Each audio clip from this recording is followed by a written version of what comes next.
There have been some dramatic headlines in the last 24 hours. Biggest fall in US stocks for more than 2 years. Sharp sell-off across the board yesterday for US markets. So I thought, let's do an update. Let's take a look at the Nasdaq and see if this significant slide in one day is actually a buying opportunity or the start of a much more serious downturn.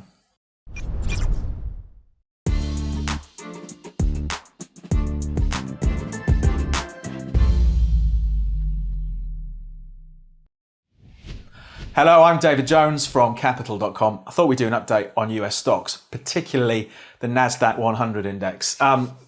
If you read the headlines from last night, early this morning about what happened in US stock markets, it makes for dramatic reading. Biggest fall in indices like the Dow and the S&P since June 2020. Nasdaq down 5%. So some significant sell-offs on US inflation. So whilst this makes for great clickbait, does it actually change anything when it comes to markets? As usual in this video, we'll go through some of the recent news around stock markets and the Nasdaq, talk about the levels to watch and jump on the platform and see what the trade might be. And I definitely think there is a trade down here. So we'll get in and do that trade in a second. As usual, if you're watching this and you haven't subscribed, if you could click on subscribe, it does help support the channel. And every Friday at 2:30 UK time in the afternoon, we do a live stream direct from our YouTube channel. Take a look at loads of different markets in real time. If you're subscribed with the alarm bell notification thing pushed, you get an update from YouTube or a message from YouTube just as we're about to go live, so you don't miss out. Right, let's get into it and take a look at the Nasdaq in a bit more detail. So where are we for the year to date? We know it's not been a good year for stock markets. The Nasdaq actually peaked towards the end of last year. I think it was November last year.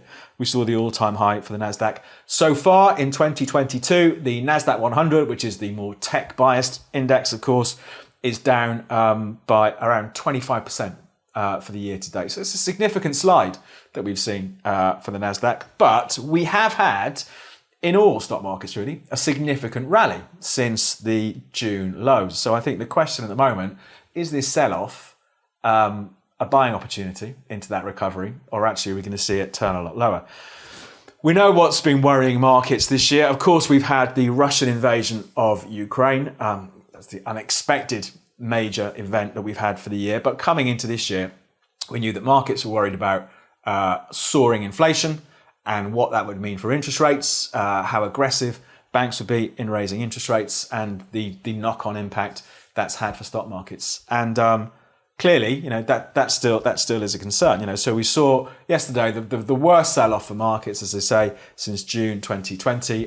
Dow was a big faller, S&P down more than 4%, Nasdaq down 5%. So what was the reason behind this? It's inflation again. So we had worse than expected US inflation data out this week.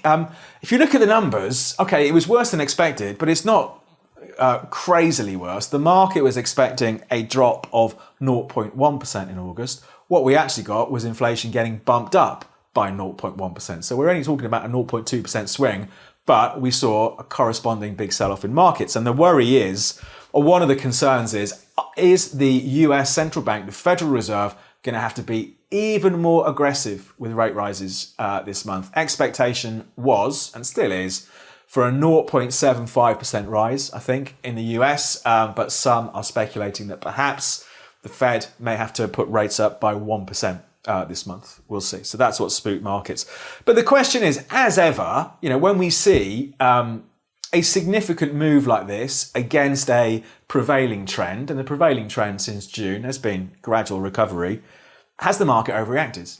And actually, is this an opportunity to get in on that recovery from June, and markets are going to claw back those losses made in one day? They're not going to claw it back in one day, I don't think, but we can perhaps see the market resuming the recovery. Let's see. Let's talk about the levels to watch, then we'll jump on the platform. So I think the high that we've seen so far, yesterday's high, 12,880. So I think for me, that would be the first short-term target if I was a buyer. Then after that, we've got various levels from August, 13.2 and 13.730.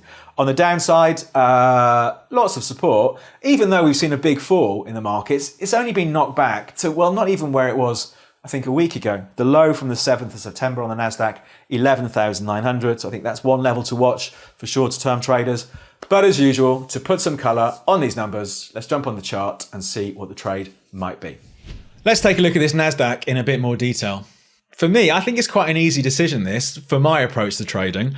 Let's just remind ourselves where we've been. So the Nasdaq peaked in November last year, 16,770, has traded as low in June. So for me, that's the important low, as 11,040. Let's go at 11,000. That's how low we've been. And since then, the market has recovered. Then we have yesterday's big sell-off. Let's zoom in.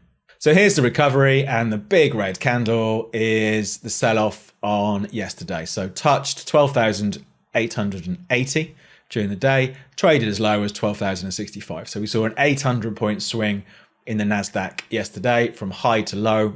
Pretty volatile day.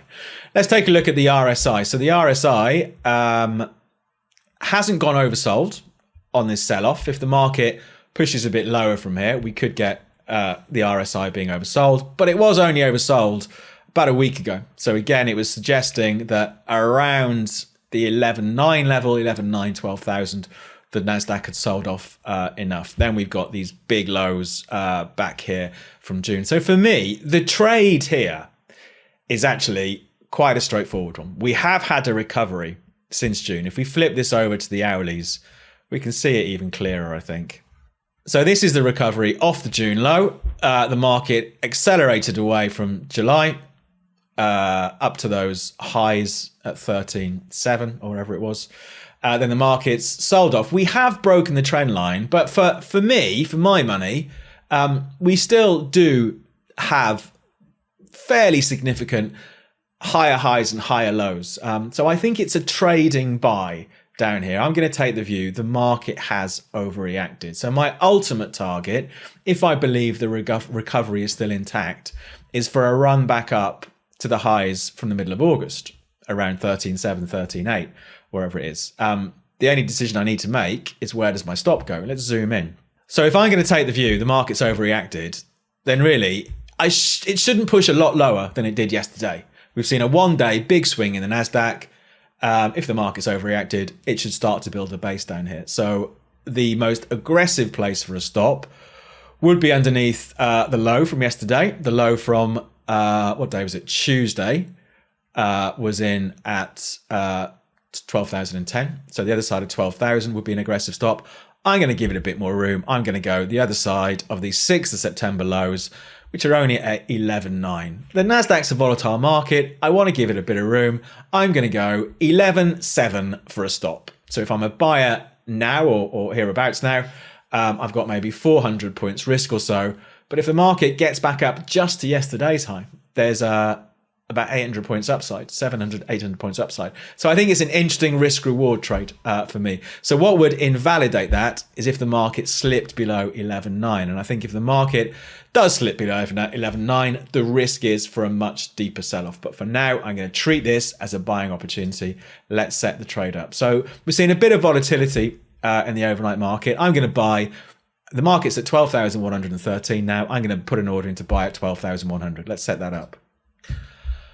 Okay, I'm ready to go. So the market's trading but just above 12,100. I'm going to buy 0.9 contracts at 12,100. So if the market drops back 15 points, I'm fairly confident that order will get filled, famous last words, and put a stop in at 11.7. So I'm going to have a 400-point stop loss, which is the other side of yesterday's low and the other side of the low from the 7th of September.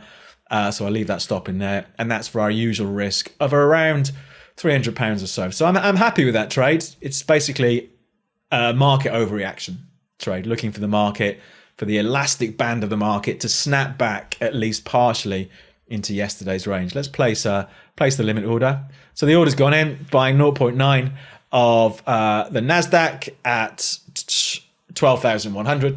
So we'll leave that order in there. And I think it makes for a really interesting rest of the week and the month. So I'm going to take the view it's an overreaction by the market. Are we going to see some of those losses clawed back?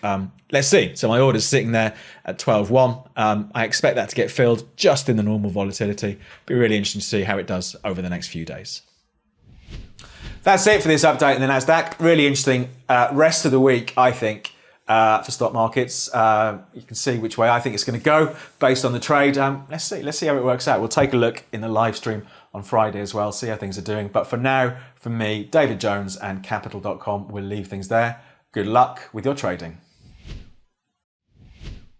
For more trading videos just like this, please subscribe to our channel.